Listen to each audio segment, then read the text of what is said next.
Welcome to Music Majors Unplugged. Do you want to find your place in the world of music and succeed in a career? Do you find yourself up late at night thinking about what your next steps should be? Do you have ambitious goals but are unsure how to pursue them?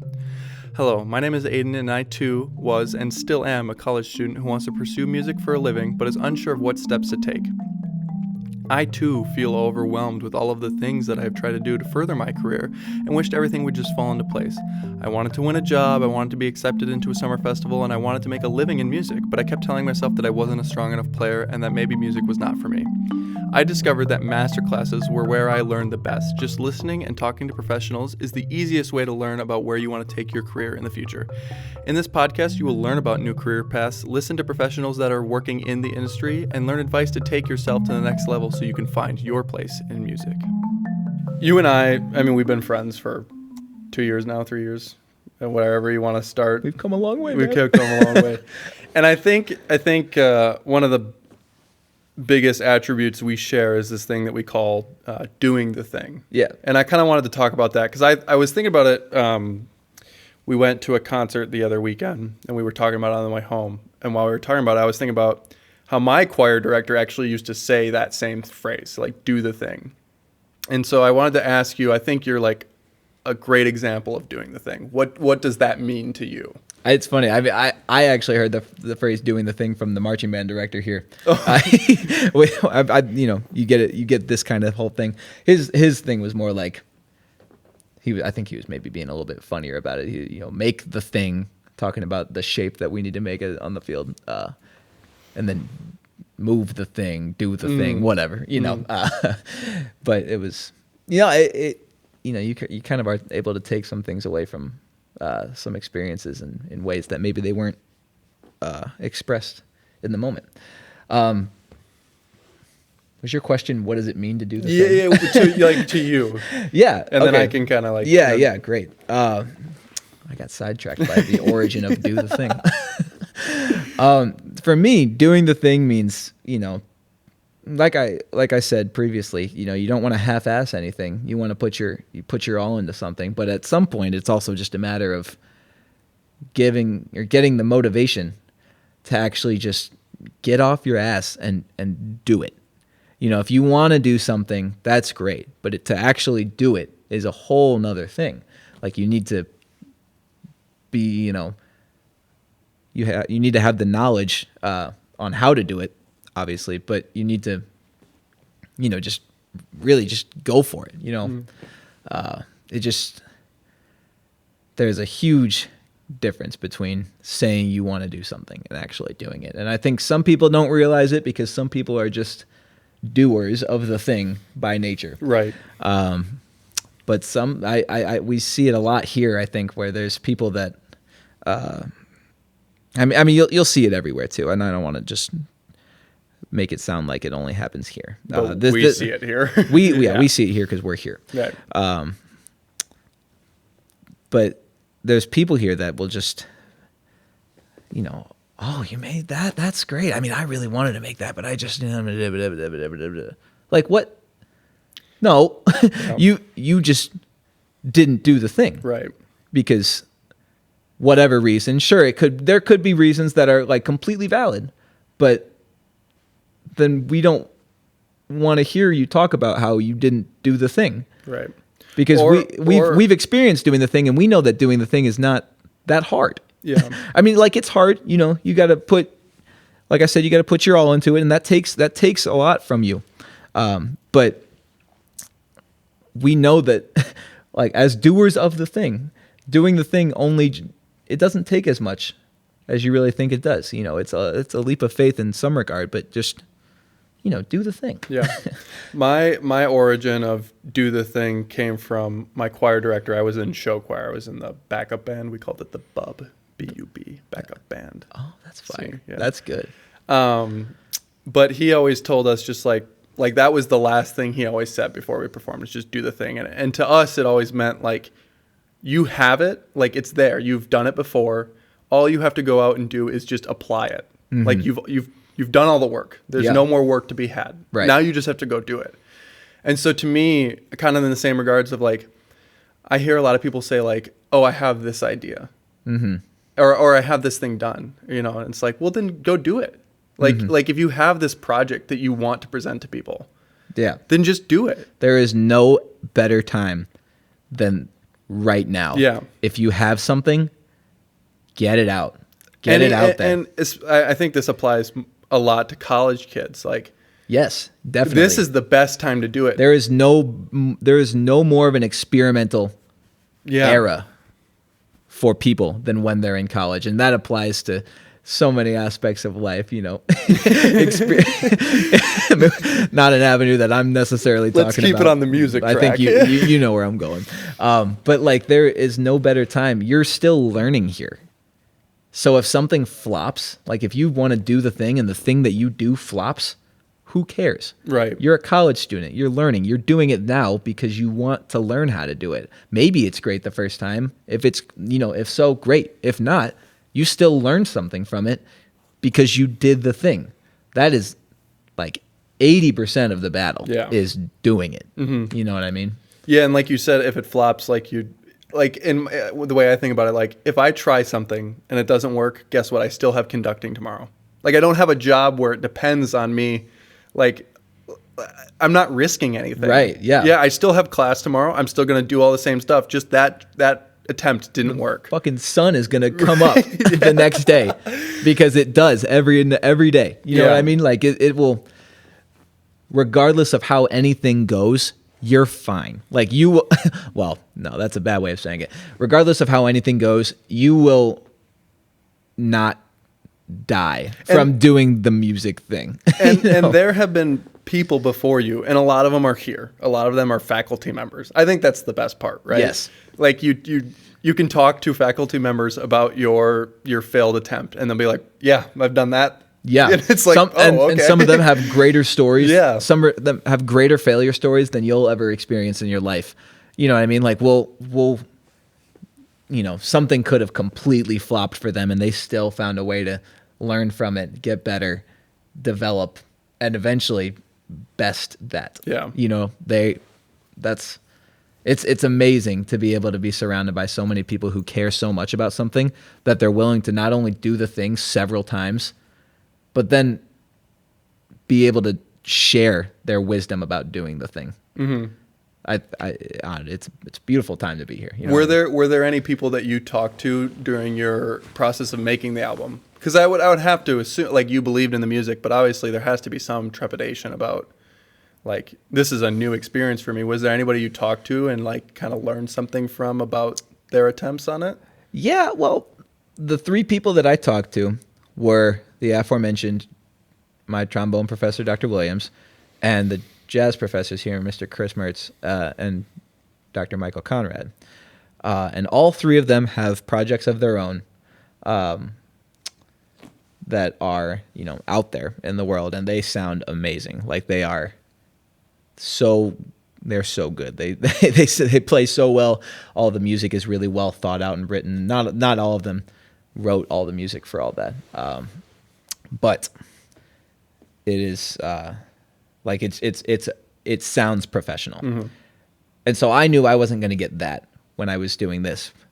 But I spoke with them about just kind of the whole process, and they were able to give me tips about like, who should you want to get it mastered? That sounds great. Here, I'll hook you up with Dave from Skydeck Music.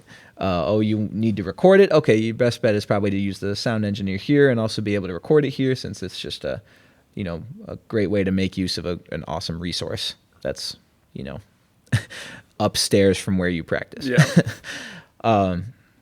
And, then they also have been teaching me how to play the trombone. And so that's why the trombone sounds it sounds good. You're a good player. No, you're a better player. It doesn't sound mediocre, I guess to say. Maggie blows you out of the water, but you know what? All of them blow me out of the water. I'm kidding. It was a great experience, and I learned more about playing the instrument from doing that too. Another great thing about that was I kind of had to listen to it like a bunch of times before it was even released, and I got like at first I got a little tripped up and like, I cracked that note or whatever. Oh, maybe that idea wasn't executed as well as I wanted it to be, because that happens a lot in improvisation. But it also happens in just, playing too. Like, I mean, we miss things sometimes, but that's part of the beauty of it, is we're not perfect, and the music we write isn't perfect. The music is ours. Yeah. And in that sense, it's perfect. But, I'll never be the best technical trombone player, but I'll be damned if I'm not putting my whole heart into my sound and my music that I write. You know what I mean? Like it took a little bit for me to just get over these mistakes and kind of just realize, oh, who gives a crap? Like this is my music, and it sounds exactly how I want it to sound. Yeah. Like eventually I get over that cracked note. Who cares? You know what? I cracked 1,000 notes in the past week. So, that's just how it is. And I learned a lot just about accepting the failures as part of the overall process. Because I don't think anybody, I know Nathan, my friend Nathan here, he's listened to the album, probably several times, and he's been like, oh, actually you missed that note there, and he's just joking with me. Yeah. That's just how we are with each other. But he might, like nobody listens to the album for the mistakes. Yeah, right. They listen to it because either they're my mom or or they're my dad. No, but they listen to it because it's an album put out by a college student, and maybe I'm a friend of theirs, or it's just something they want to hear. And hopefully the music eventually is just heard by people that just want to listen to jazz. And maybe that's not with this one. Maybe this was just I'm learning. The next one will be okay, now you get to hear me.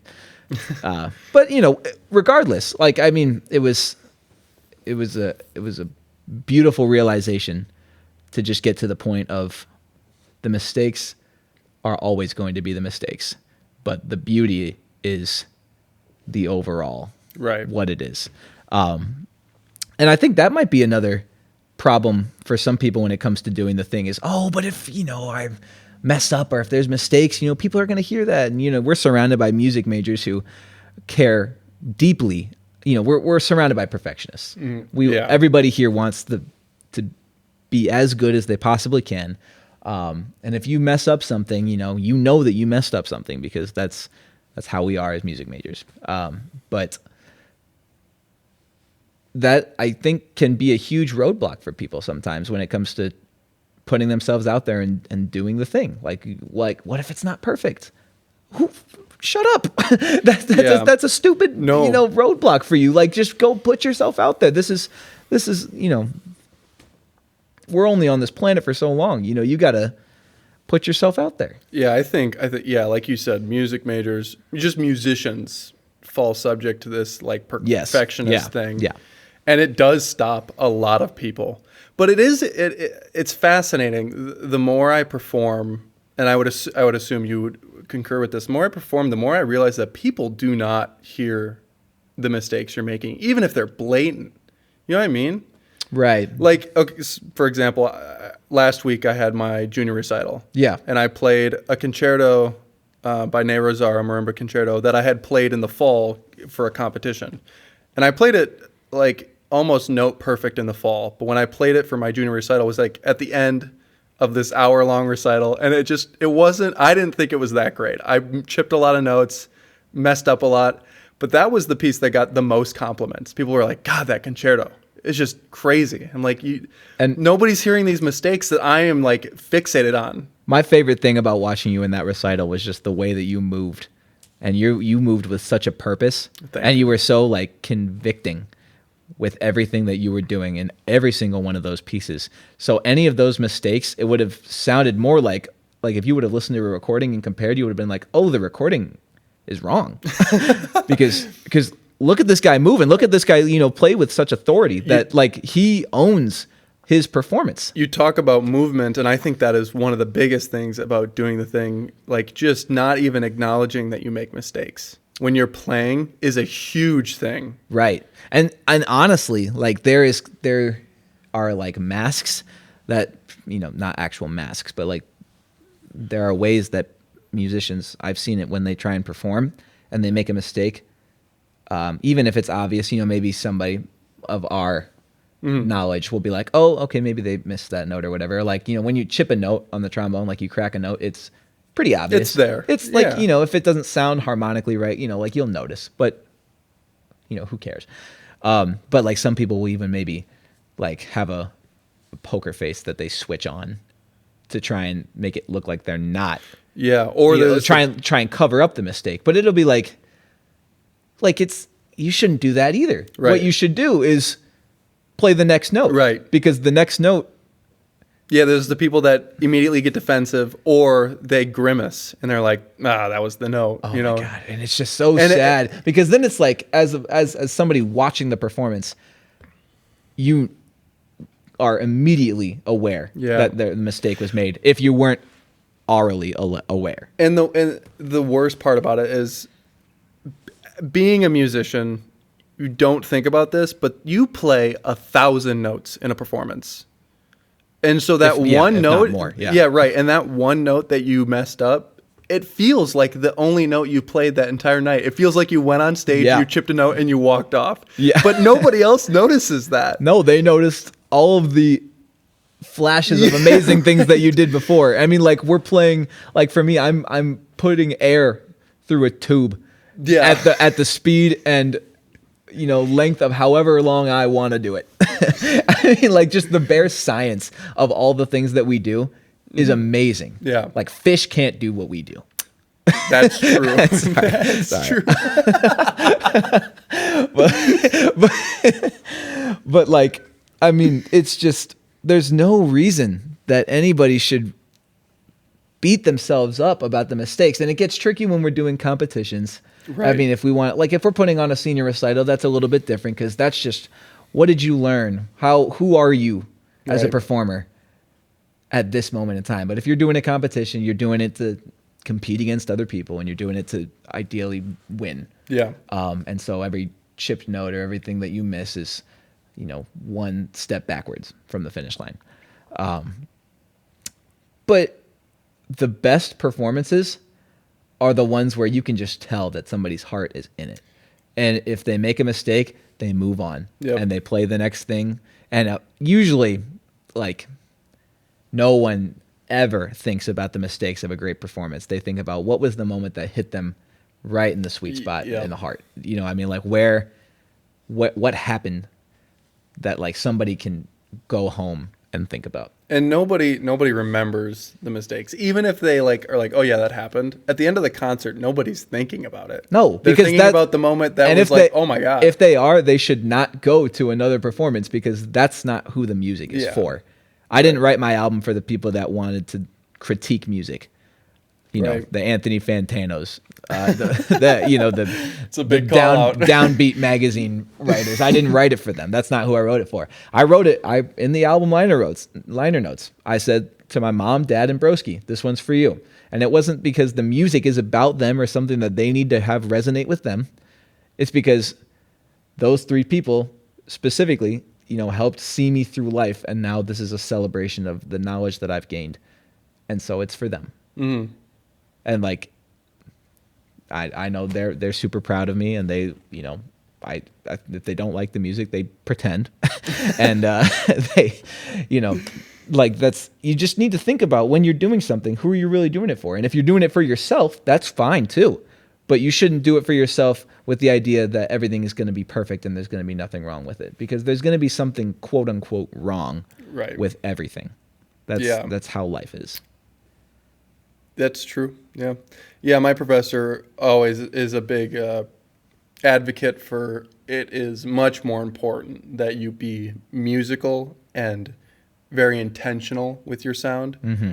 And if you chip a few notes, that's fine. Mm-hmm. Like a judge this is more on my mind now that I'm a junior, or it's the end of our junior year is grad school. I'm thinking about applying to grad school, and like, I know that recording time is going to be just the worst because I am a perfectionist when it comes to stuff like that. But I just have to remember it gets tricky when you're able to like listen back to it too, and you know that you can do it over again. Yeah, it's not the same as a live audition. No. Like there are a lot of times when I've recorded stuff, I've been like, that was great. Like that would have been great as a live audition. But because I can listen back to it, I can hear that one phrase that just didn't. Yep, but you know that like you've done it better before, so why can't you do it in the recording? But you're playing, 100 phrases. And there's two sides to that coin. When we talk about doing the thing, it's like, do the thing, you did it, you recorded it. It doesn't need to be perfect, great. But also, if you really care about this thing, keep going.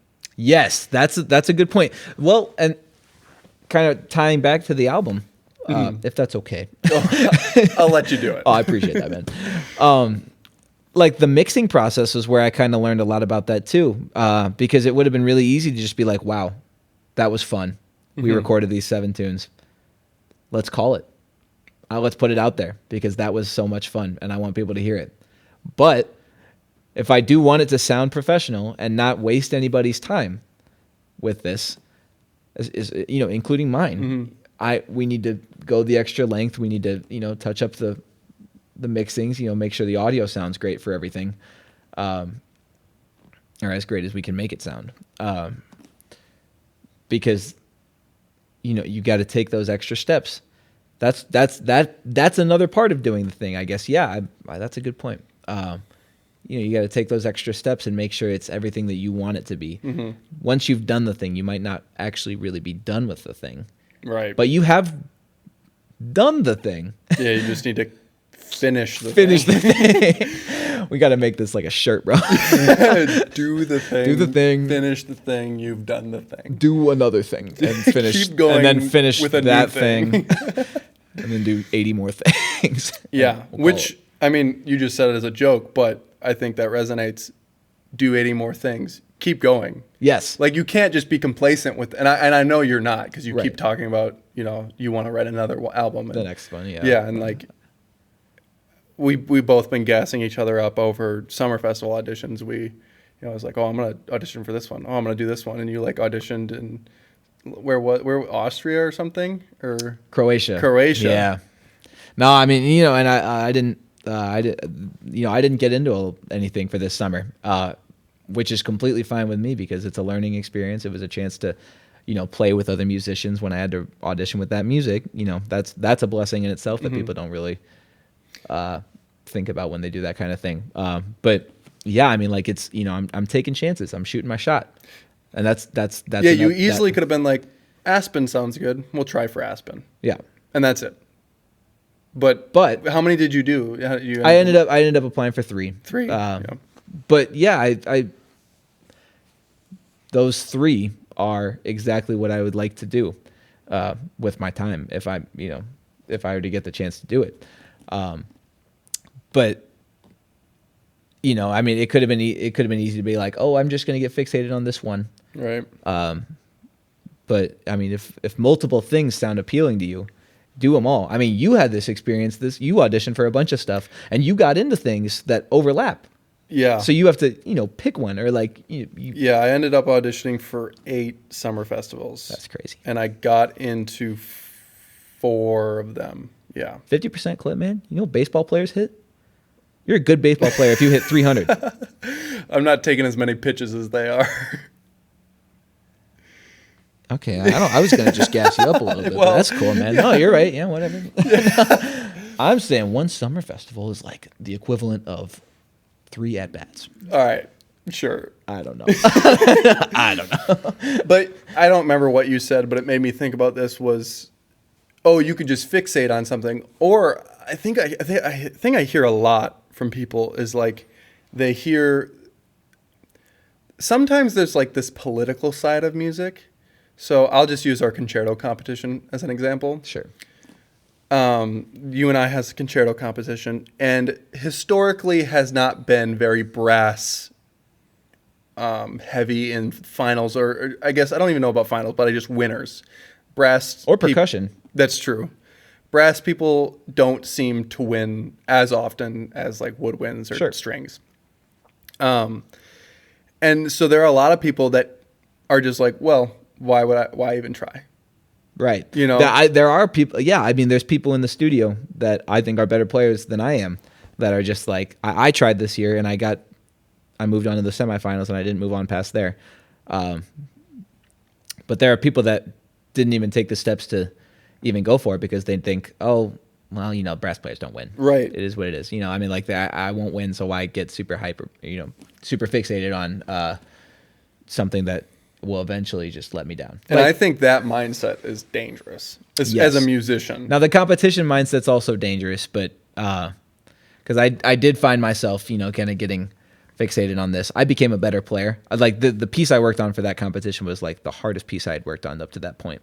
And I became such a better player and just a better musician by working on it and, taking the time to practice and then also taking the time to lose, right? Quote unquote. It's a hard thing to do. But it's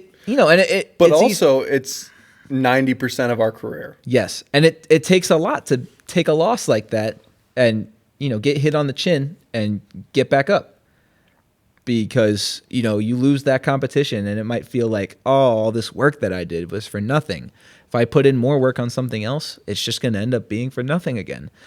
And eventually maybe you do win a competition, but maybe you don't. You need to check yourself and realize that you have gotten so much better by doing every single little one of these things. Every audition that you and I took, we became way better for doing it. Every competition that we played in, we became way better for doing it. Every day that we spend not quitting is a day spent getting better. Yeah. Yeah. I've been taking some orchestral auditions and then summer festivals and other stuff. And I keep them updated. I'm like, oh, didn't get in. And I've come to terms with the fact that the type of career that we're going after as performers, especially, is so competitive. Yes. So you don't have to love the competition stuff, but it's going to be a part of winning a job. Like if you want to win a job in an orchestra, you have to be prepared for it. There's one spot open and there are, however many people are applying. So you have to, I heard this quote from an alumni here who I was friends with. He won concerto competition his senior year, and he told me that he went into finals and the only thing he was saying to himself was that he has to go in there and not give them another choice. And I think that mindset can be a little dangerous because some people really take to that and will run with it, and it can be unhealthy. Sure. But also there is a big part of that that's true, and all musicians just need to be you need to believe in yourself 100%. No matter what the outcome is, you need to believe in yourself. And I said this earlier with talking about, putting your music out there. If you're going to make an album, you need to fully believe in it. Otherwise, there will be an album out there that somebody would rather listen to because it sounds more like somebody cared about it. Like that person cared more about making that album than you did. And that eventually reflects on better music. That's absolutely. Yeah.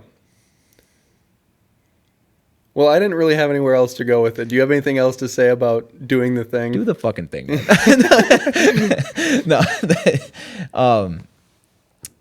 I just think that it's just a great thing that people, musicians especially, but all people need to just sit down and think about what it means to them to do the thing, because doing the thing could be on a much larger scale or a much smaller scale than the examples we've given.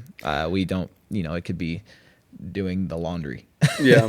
Even I think as a musician, you've done the first step by being a music major. If you are a music major, that is a big doing the thing. Well, I mean, it's one thing to be a music major and it's another thing to live the life and that's true. Apply yourself. But it's very easy to be I'm going to go get a degree in business.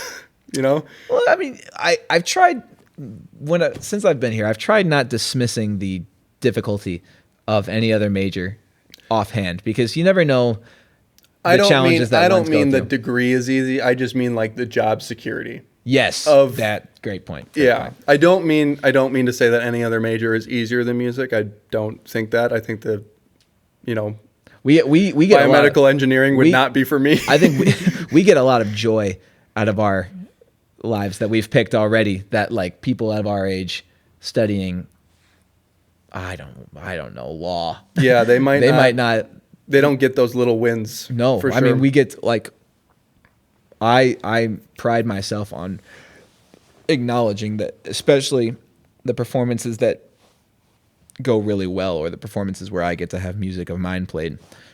Just knowing that every one of those is a blessing, and knowing that everything that I get to do here, I need to be grateful for, because there's so many awesome things about all the stuff that we do that we don't think about, because we always have our eyes set on The next thing. Yeah.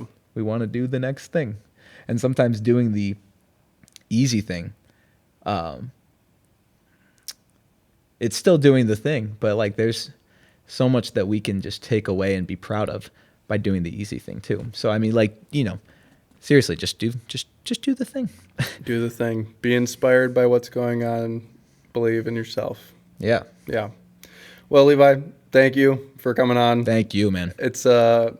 It's so fun fun that you're my first like college, interview. It's as it should be. We've been pretty good friends, so yeah, man. It makes sense. But well, I mean, we've had this talk before too. I mean, this definitely is not the first time. But we've maybe been a little bit more explicit about, like, we see, like, we get frustrated when we see other people not doing the thing, because I think, and you can feel free to disagree with this, it feels like a knock to me and the place that I chose to study, when other people doing the same things and having the same opportunities as me choose to complain and not do the thing.